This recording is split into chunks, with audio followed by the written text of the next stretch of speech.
Without further ado, I'm going to introduce Jeremy Smith. He's the Chief Strategy Officer for SecondMarket.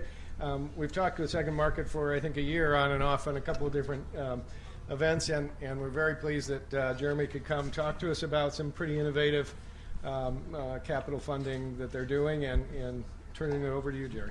Great, thank you. So, again, my name is Jeremy Smith. I'm the Chief Strategy Officer for SecondMarket. Among other things, we are the largest private company stock market. So companies' shares trade over our marketplace even though they are still private.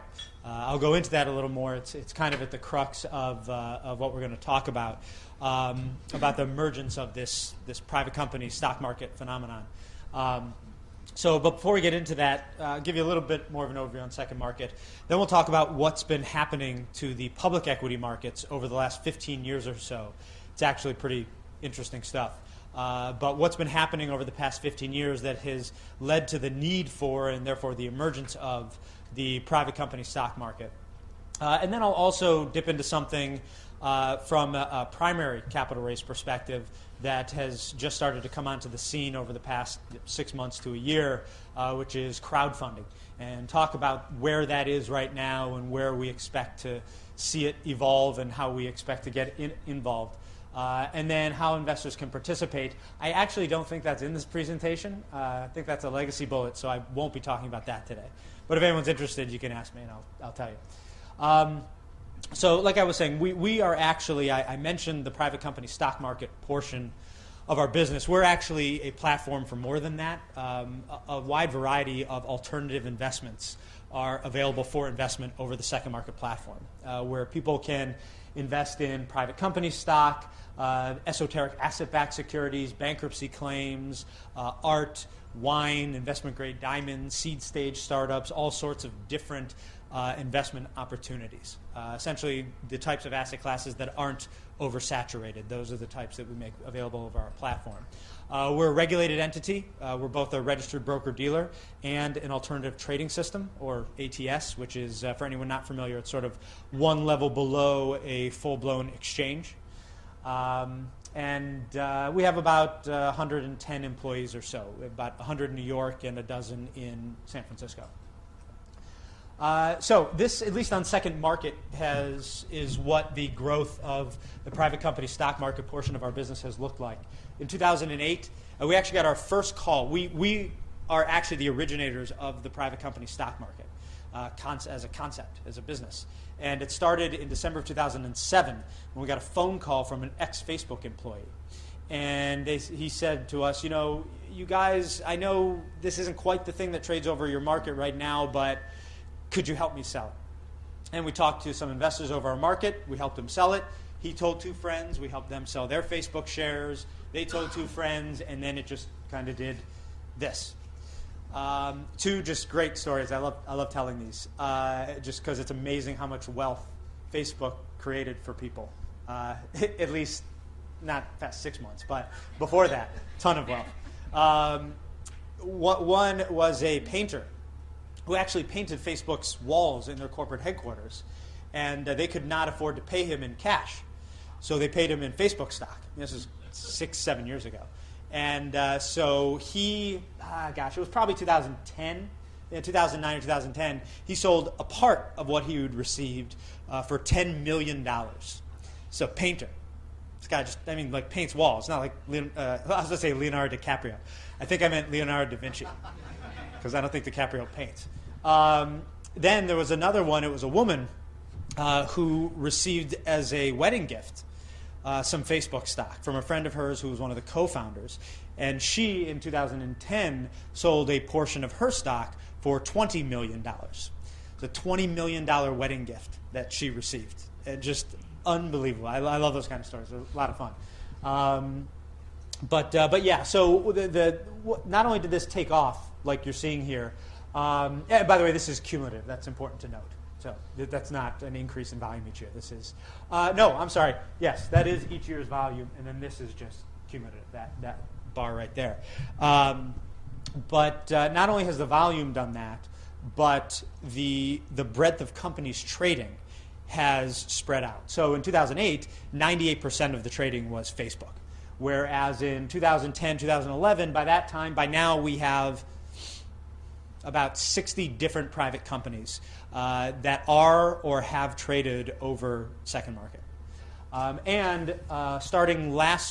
Starting earlier this year, we've actually expanded our private company stock market. We've done a pilot program, which we're doing a national rollout in January, for private community banks. So expanding beyond the private venture-backed companies into the private community bank space. There's 6,100 private community banks. They have no liquidity for their stock, no prospects for liquidity. I'll explain why in a second. So we found a big need there for that type of company to trade over SecondMarket. So why have we seen this growth in the markets generally and at SecondMarket? And it's because the public markets, as it relates to small growth companies or just small companies, and by small I mean sub-billion-dollar market cap, sub-$500 million market cap, the public markets are awful for those sorts of companies. But that wasn't always the case. Here I'm showing kind of a timeline from 91 to 95. So this is pre-internet bubble. You had about 500 IPOs per year, 500. And about 80% of them were small company IPOs, meaning companies raising less than $50 million. Okay, so very nice, robust, normal economic conditions sort of IPO market. And by the way, this is the number of IPOs, not the value of IPOs. This is what has happened to the IPO market over the past 15 years. And there's three disturbing trends on here. The first one, for those of you who are blind, is the overall slope of this, which is just terrible. I mean, honestly, could almost not get much worse than the slope of the way those bars are trending. So that right there is terrible. But here's two other things.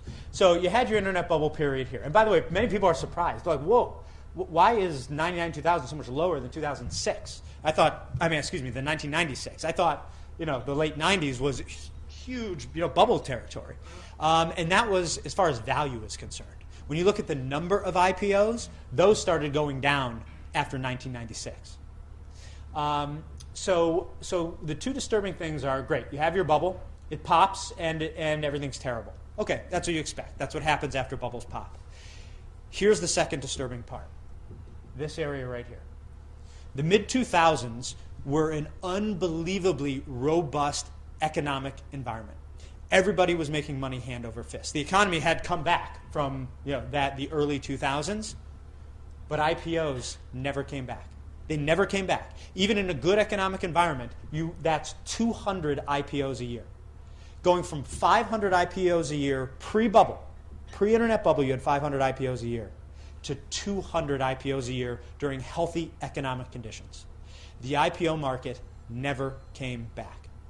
And I'll explain in a moment why it's never going to come back. So third and final disturbing trend on this is the swapping of the colors here. The dark color represents the small IPO, which is confusing because on the previous slide, the light color represented the small IPO, but I'll talk to my design team later. So you have small IPOs, which, as I showed you, represented 75 to 80% of all IPOs pre-internet bubble. Look what's happened to the colors then, remembering now that the dark color is the small company IPO. You went from 80% or so of IPOs being small company IPOs to 20% of all IPOs being small company IPOs. So not only did the IPO market drop from 500 a year to 200 a year, but the small IPO market dropped from about 400 a year to 24 a year. Disappeared, gone. So the question is, why did this happen? Why did IPOs trend this way? Why did they never come back? And why do small companies not go public anymore? And the reason they don't is something I said earlier, which is because it is awful to be a small public company. Why is it awful? There's really four factors that have led to this. I'll mention the first, even though really it's fourth on the list, and it's a distant fourth. Which is Sarbanes-Oxley, right? Sarbanes-Oxley is the legislation put in place, and for various reasons, it makes it more expensive and riskier for small companies to go public. And it definitely had a dampening effect on small companies going public. But as you'll see in a moment, very distant fourth. And by the way, Sarbanes-Oxley was here. The IPO market started going down there. So cause and effect, at least, you can see that Sarbanes-Oxley, by definition, can't be the primary thing that's driving the IPO market down and only one of the factors that's preventing it from returning. So what are the three other factors? One is the emergence of high-frequency trading. For those who don't know, high-frequency trading is essentially a computer that, or computers that buy stocks, own them for fractions of a second, and then sell them again, and try to do that so many times that the money adds up and they make a lot of money, which they do. Here's the problem, at least as it relates to the small growth companies. High-frequency traders, by and large, do not trade in small company stock. And the reason they don't is because high-frequency traders need to be able to get in and out of a stock like that. Like that. And that's not how small company stocks trade. Big companies, their stock has enough volume in trading that you can get in and out. Small companies can't do it. You can't get in nanoseconds or out in nanoseconds. And so as a result, high-frequency traders ignore small public companies. Now, that wouldn't be a problem if high-frequency trading represented only a small portion of U.S. equities volume. But depending upon the economic cycle, high-frequency trading represents between 55 and 80% of all U.S. equities volume. All of it. 50 to 80% of it is done by high-frequency traders. So what that means, and the most current number is 82%, so I'll just use that. That means 82% of the market is ignoring small companies. And that, as a public company, is a fate worse than death.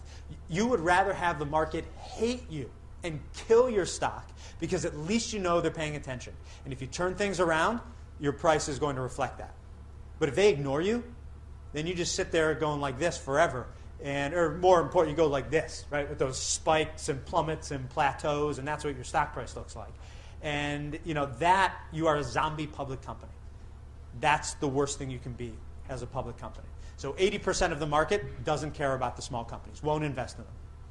So that's a huge factor making public markets hostile to these companies and why they don't go public anymore. Another reason, the disappearance of sell-side research, again, for small companies.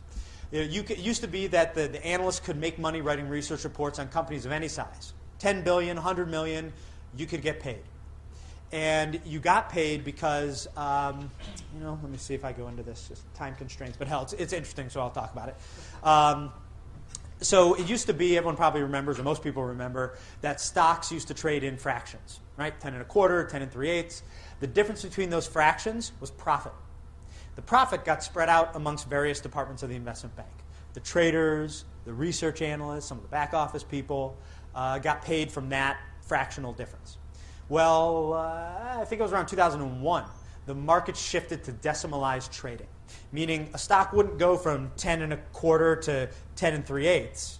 Instead, it would go from 10 and 25 cents to $10.26. Right? So instead of having fractions as your difference between stock prices, you had 1 penny. So how is there enough money to pay everybody in that ecosystem? And the answer is there was only one way. And as if there was enough trading going on that those pennies added up, and then you could pay everybody who needed to get paid. But as we just talked about, that's not how small company stock trades. They don't have a lot of volume.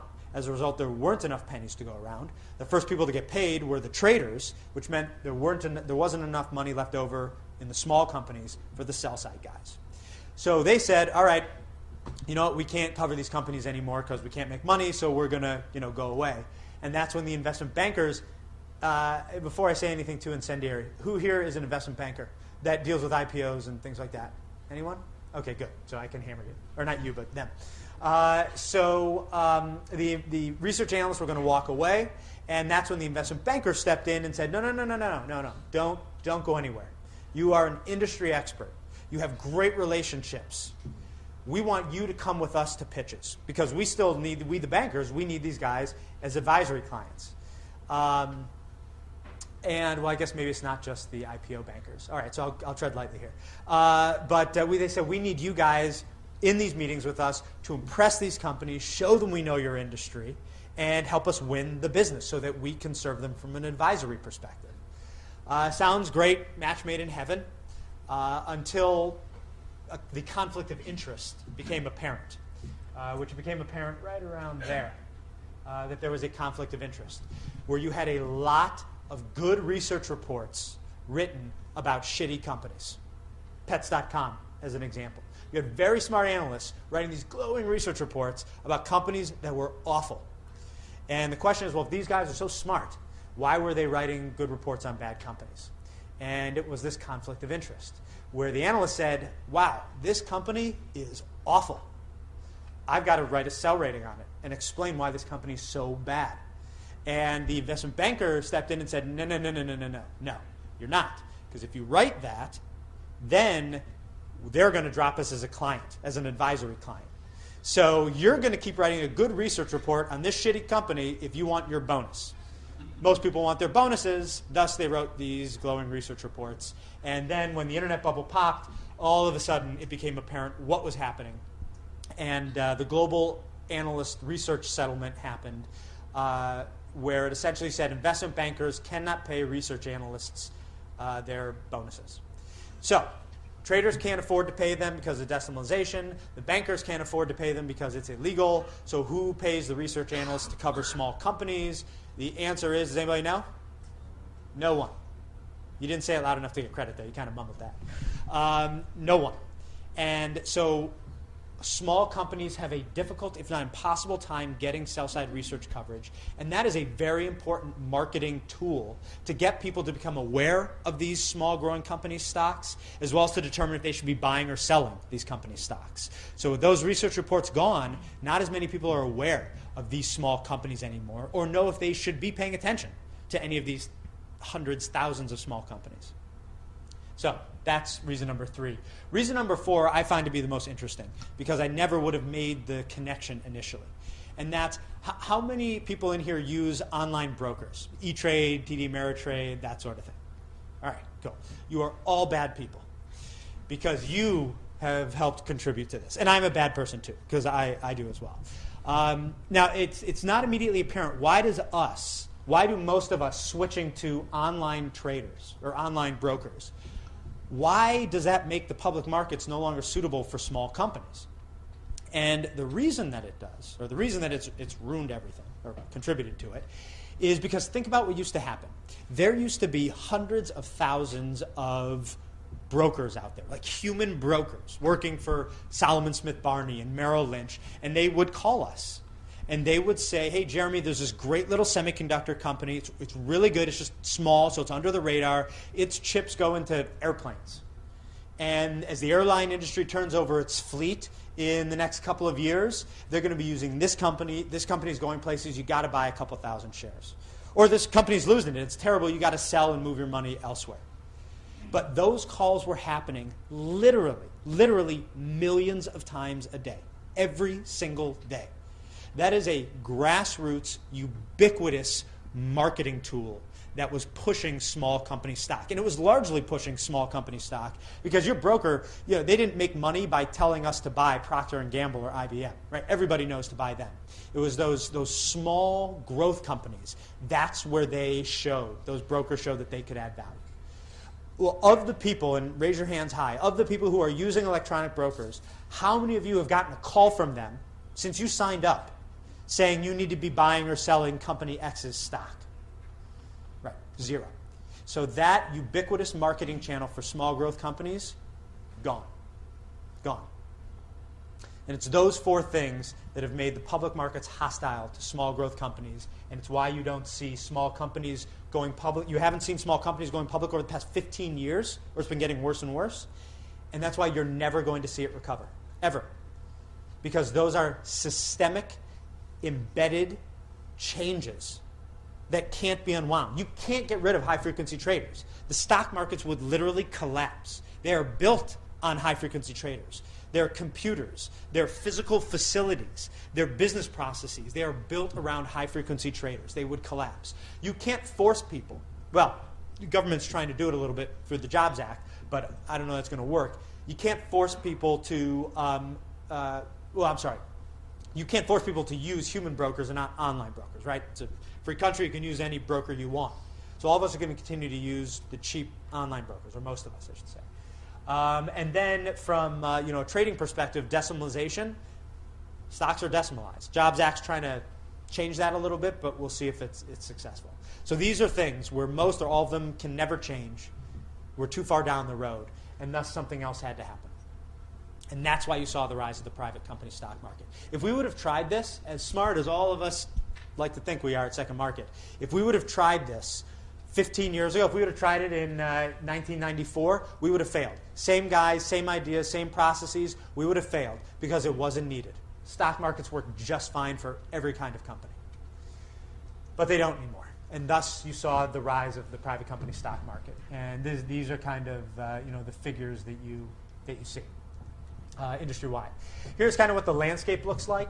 There have always been some degree of private company stock trading hands, but there was no need for a marketplace or any sort of robust ecosystem. You had the lawyers, the accountants, the trustees. They would handle it. You owned some Sun Microsystems stock back when it was private, 25 years ago or 30 years ago, whatever it was, and for some reason you were a founder leaving the company, a co-founder, and you needed to sell them. It's fine. You'd reach out to your guy at Fenwick and West or Goodwin Procter and say, hey, can you help me sell this stock?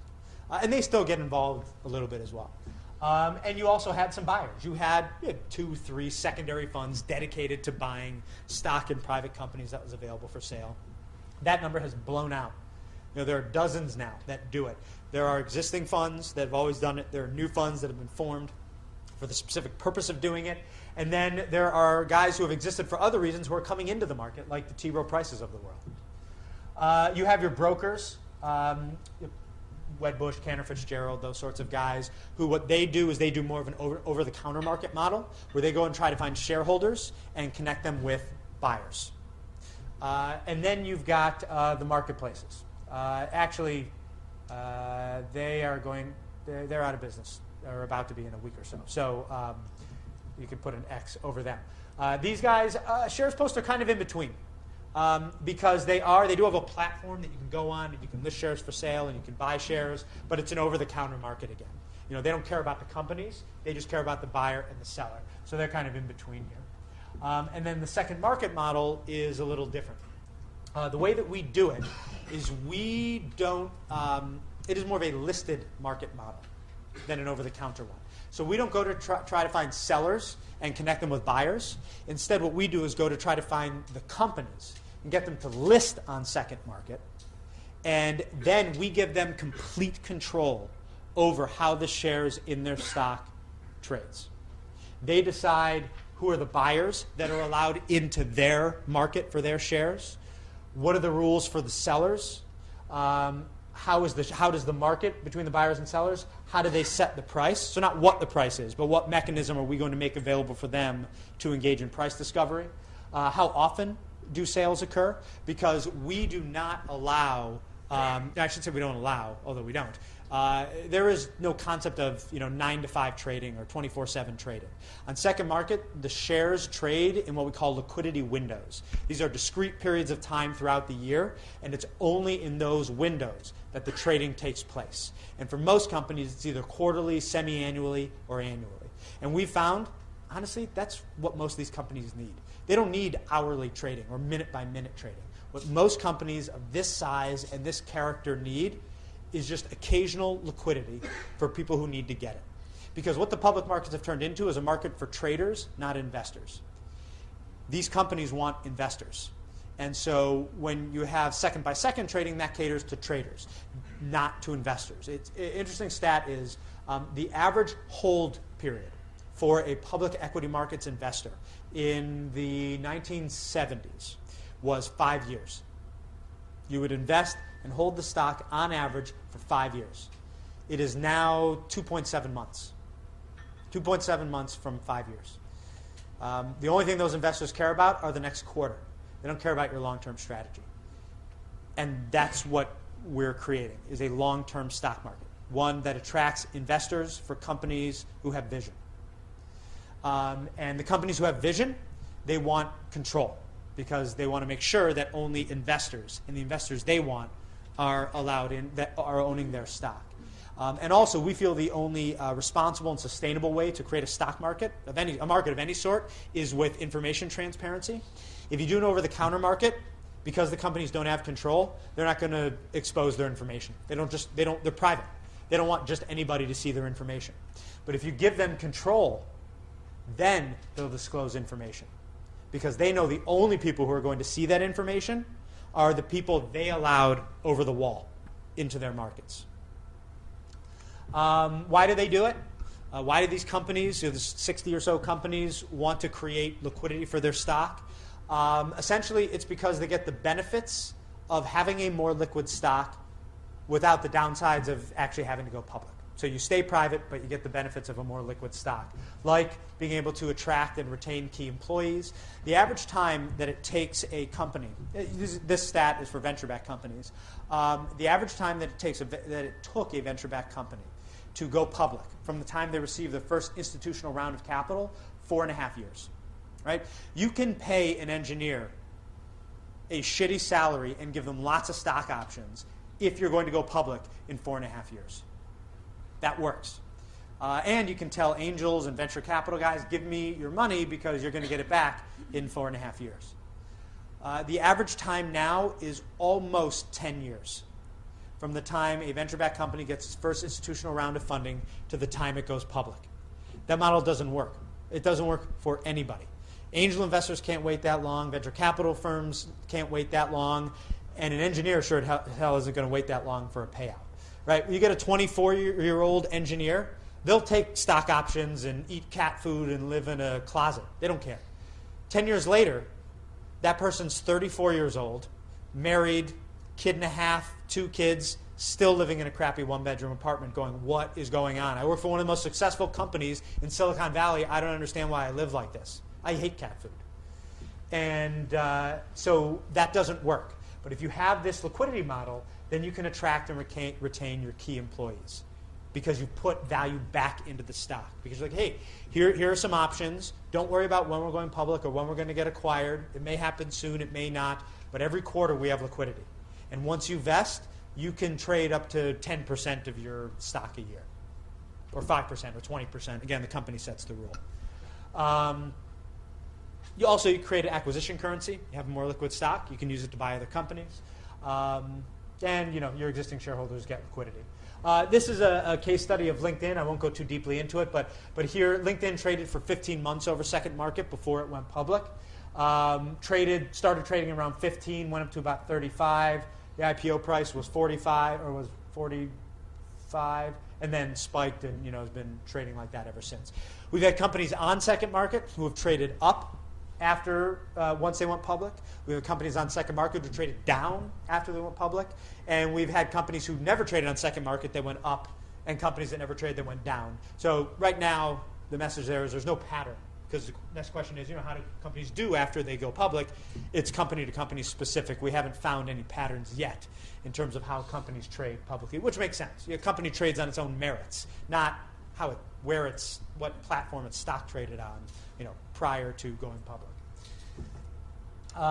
So that is the private company stock market. That is secondary trading of private companies. Something I'll sort of touch on briefly here and then open it up to questions is crowdfunding. So what is crowdfunding? Essentially, it's this simple sentence. It's funding initiatives using collective funds of small investors. Although it doesn't necessarily have to be small investors. It's always small investments, right? Small amounts. But you could have a rich guy who puts $1,000 in. But essentially, that's what it is. A funding initiative that involves small dollar amounts or small investors. There's debt crowdfunding. Places like Lending Club and Prosper, to the extent anyone has heard of them, these are peer-to-peer lending platforms. So you get people to come together and lend to another person. There are donation crowdfunding platforms like Indiegogo and Kickstarter, where essentially you have people on there who are doing projects. They're making the next greatest watch. They're creating a movie, whatever it might be. You can give money now to those projects, but it's a donation. You don't get any equity back. You don't get any security back. You get either nothing, and it's just the pleasure of giving them money. It's a gift. Or you get a promise of, hey, if we end up being able to create and launch this product, we will send you a free sample. And then there's equity crowdfunding. And equity crowdfunding is the ability to invest a small amount of money in a company and get a stock ownership certificate back. That is currently illegal, not investing a small amount, but in terms of what crowdfunding really is, which is letting anybody invest in something. If you're going to do it and give equity back, it is illegal. You cannot, by and large, there are some nuanced securities exceptions I won't bother going into because they're too boring, but by and large, non-accredited investors can't invest in private companies. So you can't have crowdfunding where you get equity back. But that's what the Jobs Act was designed to do, or one of the components of the Jobs Act was designed to formalize equity crowdfunding so that small companies could start to raise small amounts of capital from anybody, regardless of their accreditation status. The three major, and there were lots of details in there, but three of the major things were, look, there have been some equity crowdfunding platforms in the past, or almost in the present, the recent past. And we, the SEC, have shut them down because it's illegal. You can't just offer unregistered securities to anybody. So what the Jobs Act is going to do is enable online platforms to register with the SEC as funding portals, essentially. And they won't have to register as broker-dealers. There'll be a different sort of regulatory framework around them that is supposedly going to be less burdensome than it is for broker-dealers. And that's one of the important parts of that portion of the Jobs Act. Also, issuers can't raise more than $1 million a year using crowdfunding. And then investors, the most you can invest in a year in crowdfunding rounds is $10,000. The SEC still has to do rulemaking. This rule is not in effect. This law is not in effect that people can start acting on it now. The SEC has 270 days from April something to, I think April 4th, to make rules around it. They're not going to hit that deadline. They're not even going to be close. So it's not clear entirely when people will start to be able to engage in actual crowdfunding, where, again, you can raise small amounts of capital from anybody, accredited and non-accredited. But you don't need the Jobs Act if you are only getting money from accredited investors. So as I said once or twice, you can take small dollar amounts from people and raise small amounts of capital. There's nothing illegal. You just have to make sure all of those investors are accredited investors. And then it's a normal 506 offering for anybody familiar with the securities rules. I mentioned that for a reason I'll get to in a moment. So, evolution of crowdfunding. How do I think it is going to unfold? Well, the SEC is going to enact rules, as I was saying, at some point.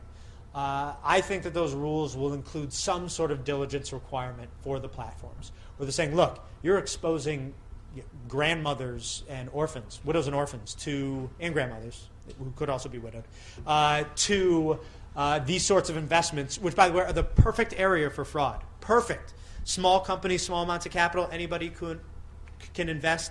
I can imagine many pieces of swampland in Florida and bridges in Brooklyn on these sorts of platforms. And so I think the SEC is going to require some level of diligence. So what that does then is it creates two problems for crowdfunding portals that I don't think you will be able to create a profitable crowdfunding business. One, you need to be able to source a sufficient amount of deal flow that is high quality. A generic crowdfunding platform, that's going to be very difficult to do. You say, well, it can't be. How much could it be? What's the cost of acquisition? Well, the thing is, remember, these guys are only probably going to be raising, by and large, definitely less than $1 million per company, probably more in the $75,000 to $200,000 range per company. And think about that's not what the portal gets. That's what the company gets. The portal gets a percentage of $75,000, right? So they're not going to be making a lot of money on these. So you have to be able to, in an incredibly scalable way, source high-quality deals. High quality because if your deals are junk, nobody's going to use your platform. And then secondly, diligencing is going to be prohibitively expensive. If the SEC does require these portals to do due diligence, it's going to be very difficult. Because as soon as you buy one airplane ticket to go visit the facilities of that company, you've just blown your entire profit on the crowdfunding for that company, let alone the phone bill for calling the person once and having one conversation. It's going to be almost impossible. However, I have a hypothesis of how I think it's going to evolve and how I think crowdfunding portals can be profitable, and that's if they specialize in an industry vertical. And the reason I think that model can work is for two reasons. If you specialize, you can build the industry relationships that you need in a way that nobody else can to source high-quality deal flow in essentially a free way. I'll give an example of a company I'm going to mention on the next slide called CircleUp. They are a crowdfunding platform. I put quotes around it because they're only dealing with accrediteds for now. They'll open up to crowdfunding once it's legal. But I'll just continue to call them a crowdfunding platform for ease. They specialize in consumer goods, chocolate producer, teen beauty products, those sorts of things. And there are about 7 to 10 private equity firms who all they invest in are consumer goods companies. And there are a number of investment banks who either specialize in or have departments that specialize in consumer goods companies. And there's about 10 conferences a year that matter for consumer goods companies. That's all that CircleUp needs to focus on. And they can build the relationships they need so that they have, and they already have it happening, those 10 private equity firms, they have their own sales force, right? They have guys who are going out there trying to find companies to invest in and to buy. And what happens is they run across a lot of companies who are good, but they're just too small for them to invest in. So they pass it on to CircleUp. And they say, look, this is an awesome company. Too small for us. You guys should put it on your platform. And by the way, please help them grow because then we're going to buy them on the other end. So they are relying upon these private equity firms and these investment bank sales forces to find great companies. The big ones, they'll keep, but that's okay with CircleUp. They're not looking for big companies. And the small ones, they'll send on to CircleUp for free. And then again, CircleUp doesn't have to go to every conference in the world about everything to try to find all those companies that are good. They just have to go to the 10 consumer goods conferences that matter and build the relationships there with the lawyers and the entrepreneurs and the vendors in that industry. And so they can source high-quality deal flow very cheaply, very, very cheaply. And then secondly, due diligence becomes easy. You can quickly, when you specialize in an industry, you become an expert. And you don't have to, every time you talk to a company, relearn the business and go, okay, let's see, how does the restaurant business work? And is this company positioned to be a good restaurant business? And I have to interpret these financials and how do restaurants represent their financials, et cetera, et cetera. If all you do is restaurants, after your 10th restaurant, you're done. I mean, you know how to look at these things. You can look at financial statement, 2 years of audited financials, and boom, in 15 minutes, you know where the pain points are. You can talk to a management team for 45 minutes, and boom, you know, black or white. Is this good enough to be on our platform, or is this junk? So specialization, I think, can make the due diligence quick and cheap. And it enables you to build the relationships to source deal flow. If I'm right, then what that means is the crowdfunding universe will remain permanently fragmented. Even as it, it hasn't even formed yet, and I'm predicting how I think it'll shake out in 10 years. But it'll form, people will compete, some will succeed, some will fail. But even in the end, after their shakeout, because I feel the only way to be profitable is through specialization, then even after the shakeout, you're still going to have these specialized verticals. You're going to have 1 or 2 or 3 successful restaurant crowdfunding platforms and hospitality crowdfunding platforms and gaming crowdfunding platforms, but they will be separate and distinct. Now, if you're an investor who likes to invest in gaming companies, then you'll just live on the 2 successful gaming crowdfunding platforms. And that's where you'll live as an investor. See what's going on, deploy capital, and that's that. But if you're someone who likes more than just a single vertical to invest in as an investor, then you're going to have to be living on all of these different platforms, and that's just not ideal. That's just not good. Thus, SecondMarket's role, or what we think our role is going to be, and we're running 2 pilot programs right now, which is to be that central nexus for the crowdfunding space, where we identify and partner with the good crowdfunding platforms and show their deal flow, show their companies through our platform to our investors. So again, if all you care about is games, great, you're going to live there. But if you want to invest in a couple of different verticals, then you're going to live here. So you can see and know that the deals you're seeing isn't just some mishmash of who knows what. It's coming from these highly specialized top crowdfunding platforms who are the best. And they're the best because they have the best deal flow, because they know what they're doing. And right now we're running pilot programs with AngelList, which is a platform that specializes in seed stage technology companies, and as I mentioned, CircleUp, that focuses on early stage consumer goods companies. So that is me. I don't know how much time, went a little long. I don't know how much time we have for questions. How much time do you think? Sure. If anyone has any questions, happy to talk some more. You were going to mention something going on in community banks and how this might apply. Where was that going to go? Right. So the question was, or the statement was, I was going to mention something that was happening in community banks. What is it exactly that's going on there? So we've been running this pilot program most of this year, and as I had mentioned, we're going to be rolling it out in January, which is expanding our private company stock market to enable the trading of private community banks. So we are going out to these banks and saying, hey, list on SecondMarket, control your market, and create liquidity for your private shares. And we have found it took us 3 years of banging our heads against the wall to convince venture-backed companies that our solution is something they needed, right? Because their minds still hadn't adjusted to that change in the stock market, even though it's been happening for so long. Plus, they're very sensitive about their information, rightfully so. Community banks, they know most of these companies, banks know they can't go public. They don't want to go public. They don't want to get acquired. They've been in business for 42 years. They know they've got a problem. They get calls from their shareholders all the time asking them to help facilitate a trade. So whereas it took us 3 years to convince venture-backed companies to do this with us, it took us one conversation with a bank to get that first bank to do it with us. And every subsequent conversation has been almost as easy because they know they have a problem as far as liquidity is concerned. And they know to attract more capital to their industry, which they need desperately because of a lot of the stuff going on in the Dodd-Frank. They need more capital than ever. It's difficult to raise capital from investors who don't see prospects for liquidity. Like, well, you're not going public. You're an $82 million valuation bank. You're not going public. And you just told me you don't want to ever get bought by anyone, so why the hell would I put money in you? How am I ever going to get it out? Thus, the need for an aftermarket that enables those investors to get out and therefore will attract those investors to the banks. So we've done it with about a half a dozen banks in the pilot program. All were successful, and more just keep coming in the door, even though we have not really been broadly marketing this at all. It's kind of word of mouth. They've been telling each other about it because, again, venture-backed companies were like, get out of my office for the first 3 years. In the first 3 meetings, in 3 of the first 4 meetings, we literally heard the phrase, where have you been all my life, from the community bankers. So, and by the way, there's a lot of good community banks. I mean, they got killed during the financial crisis because a lot of them overexposed themselves, but there are a lot of good community banks out there. So actually a really compelling investment opportunity. Everyone here should buy about 1,000 shares, just saying. Any other questions?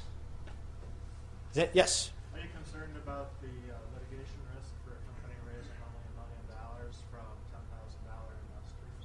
How that might impact your market? So the question was, are we concerned about the litigation risk that may exist for a small company raising a small amount of money for really people who are only putting in like $10,000, $5,000, $1,000? The answer is yes and no. So the no part is, at least is for SecondMarket, we are always going to be sticking to accredited investors. We are not going to allow non-accredited to invest because we don't think these are appropriate investments, even in small dollar amounts, for non-accredited investors. They're just too risky. For accredited investors, we think they're excellent. The ability to invest small dollar amounts is excellent because the only way to invest in early stage companies is with a portfolio approach. Any other approach, if you're exposing a meaningful amount of your capital, is foolish, in my opinion. Well, the thing is, most of these companies, historically, you have to invest $25,000, $50,000 for them to include you in their round. Well, how the hell do you build a diversified portfolio having to invest those amounts, right? You got to put to work $2 million in order to build a diversified portfolio of $50,000 investments. But enabling accredited investors to put in $1,000 or $5,000, now you can build a diversified portfolio for a moderate amount of money, which is actually increasing the safety of investment in these sorts of companies versus decreasing it. Now, letting non-accredited investors, so I actually think from a litigation perspective, you're going to see a reduction because people can invest smaller amounts, therefore build a portfolio, and therefore actually succeed in investing in early stage companies. For non-accredited investors, these guys are unsophisticated. They're first to sue. Most of them probably shouldn't be investing in this stuff. I think you're probably going to see litigation. It'll figure itself out some way, but I think it's going to be painful for some people in the beginning, both the companies and the portals, to have to deal with that kind of stuff. Follow-up question. Well, yes. Do you think the SEC is going to permit non-accredited investors to invest through this crowdfunding? They have to. It's the law.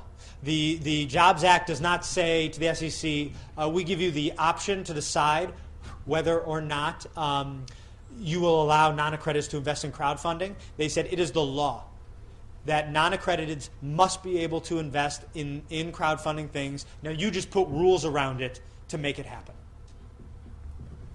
Any other questions? Yes? Do you have any concerns with insider trading abuse, and how do you mitigate those? Great question. Insider trading. Something that is not well known by most of the private companies we deal with is they think because they are private, they are not subject to insider trading. And they are subject to insider trading. Anti-fraud provisions of the 33 Act applies to all companies, registered or not. And so a lot of these companies, the community banks in particular, are engaging in insider trading. And they don't realize it. And when we talk to them, they're like, oh my God, we're not doing that. We're not providing this level of information when we have one of our guys, one of our affiliates, our board members selling their shares. Or, we don't have an insider trading policy. So generally speaking, I think you'll see probably an initial spike in some insider trading issues, just as this gets a little more broad, a little broader, a little more broad. It's got to be one of those two. So I think you'll start to see a spike in that kind of stuff. Over SecondMarket, we have already addressed that. When we go into companies, we make sure they either have an insider trading policy or they put in place an insider trading policy. And then the way our markets are structured actually help with insider trading. They don't help with it. They help prevent it or mitigate insider trading. One example is the trading windows. Right? If you think about public executives, right? They're allowed to buy and sell their stock, but they just through 10b5 plans, they kind of have to telegraph it and say, here's how much I'm going to buy or sell over this period of time, just so you know I'm not acting on insider information. And they have to do that because they could buy or sell any day. So who knows if they're buying or selling off of insider information. But if the trading takes place in windows, like it does for us, they can't really, or they can't. It's harder to trade actively off of insider information because the only time you can trade is when everybody else can trade. You as an insider can trade is when everybody else can trade as well. So kind of takes care of a part of that issue. One more question and then I'll walk off the stage. Last question. Yes? What can $1 million do for a gaming company? Such a pittance. Yeah, what can $1 million do for a gaming company? It's such a pittance, was the question, or a statement. So a couple of things. First thing is we're not just talking about gaming companies. I use that as an example. But there used to be a company called Proformative. No, that's not what it was called. ProFounder is what it was called.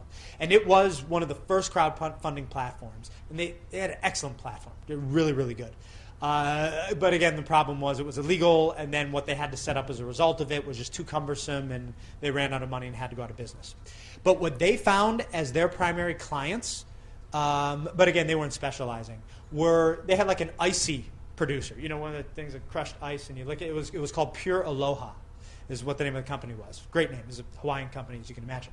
And it was like this ice, flavored ice sort of company. They were raising $75,000. All this person needed was additional money. I can't remember what it was for, like local marketing efforts. Another guy needed it in order to open up a store, was $300,000. Even gaming companies, many gaming companies and many startups now employ a technique called, or employ a philosophy called a lean startup, which is essentially not doing what you used to do in the old days of having to plow $5 million into a company in order to get it off the ground.